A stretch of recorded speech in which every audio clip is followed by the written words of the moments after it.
moi je suis plutôt à nouveau physicien du climat, d'accord? Donc on me dit, schématiquement, voilà des émissions, quel est le changement climatique correspondant, d'accord? Et on étudie différents, j'en ai pas du tout parlé là, différents scénarios d'émissions qui sont basés par des gens qui utilisent justement, alors, qui sont des démographes, des gens qui travaillent sur l'évolution des technologies, etc. Et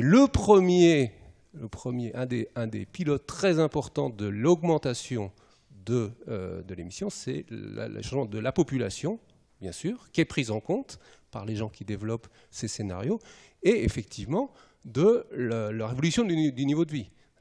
Depuis actuellement 10-15 ans, donc il y a une si vous regardez l'évolution et la consommation, il y a une rupture effectivement énorme liée au développement de la Chine. Et actuellement, alors je crois que la consommation justement de la Chine par tête d'habitant, c'est plus zéro, hein, c'est de l'ordre de, pas l'Europe, mais pas loin. Donc, et puis ça va continuer. Oui, les scénarios, alors à nouveau, quand on parle, il y a des scénarios d'émissions, il y a plusieurs trajectoires. C'est-à-dire qu'on fait différentes hypothèses d'émissions qui vont dépendre justement des décisions qu'on prendra ou qu'on ne prendra pas, et elles tiennent en compte de l'évolution de la démographie. Alors ça vaut ce que ça vaut, hein. Je veux dire, je vais pas, après, chacun de ces points peut être critiqué, mais il y a un accroissement de la population, il y a un changement des évolutions technologiques, il y a un changement de l'usage des sols, etc. Donc c'est pris en compte d'une façon ou d'une autre. Moi, d'une façon ou d'une autre, non, c'est vraiment pris en compte. Et il y a le groupe, alors il y a un groupe dédié, hein, le troisième groupe du GIEC travaille vraiment là-dessus. Voilà. Donc non, c'est pas du tout ignoré. Alors après, c'est peut-être sous-estimé ou autre, ça c'est une question qui est d'un autre ordre.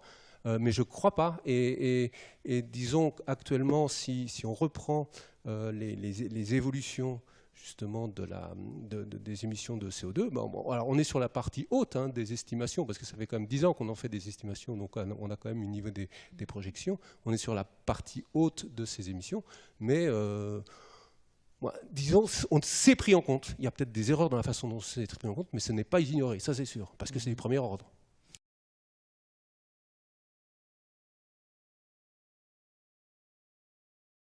La base, en tous les cas, par exemple, des gens qui travaillent dans notre labo et plus généralement à l'IPSL ici, c'est vraiment le physicien au sens assez large du terme, mais physique, mathématiques, c'est vraiment donc c'est notre on se place là-dedans, d'accord, clairement. Alors on se place aussi dans des sciences naturelles, ça c'est clair.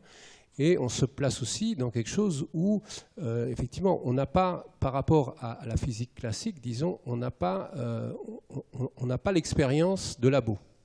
Ça, c'est quelque chose, on peut isoler des parties, on peut étudier des processus avec des physiques, etc. On peut, à un moment donné, mesurer l'ensemble, mais justement faire ce qu'on appelle l'étude de la perturbation, c'est-à-dire le changement de climat, et bien ça, on n'a pas. On constate. Alors, on travaille justement avec les paléoclimats. Il y a toute une partie d'études des climats passés où le climat a varié, mais bon, on n'avait pas d'instrument de mesure très fin, donc il faut le reconstituer, etc. Mais donc, on se place clairement, nous, dans la partie quand même physique, avec une science naturelle sur un objet où on n'a pas d'équivalent, disons, ailleurs. Alors on travaille aussi sur d'autres planètes, on essaie de faire le maximum, hein, de ce point de vue-là. Mais clairement, c'est plutôt dans cette famille-là, avec des spécificités. Donc ce sont des modèles, c'est comparable si on fait entre le modèle de l'économiste, les modèles des physiciens et les modèles des climatologues, c'est le même genre d'outils que vous utilisez? Non, je crois pas. Alors je sais que j'aime pas trop dire. Je préfère parler de ce que je connais plus de ce que je connais pas. Même si on travaille justement avec des économistes, etc. Fondamentalement, il n'y a pas de loi. Disons, il n'y a pas de loi phénoménologique derrière. Il n'y a pas de loi de conservation dans un modèle économique. Nous, c'est la base. C'est une loi de conservation. D'accord. De ce point de vue-là, on est dans le vrai monde physique, j'allais dire, entre guillemets.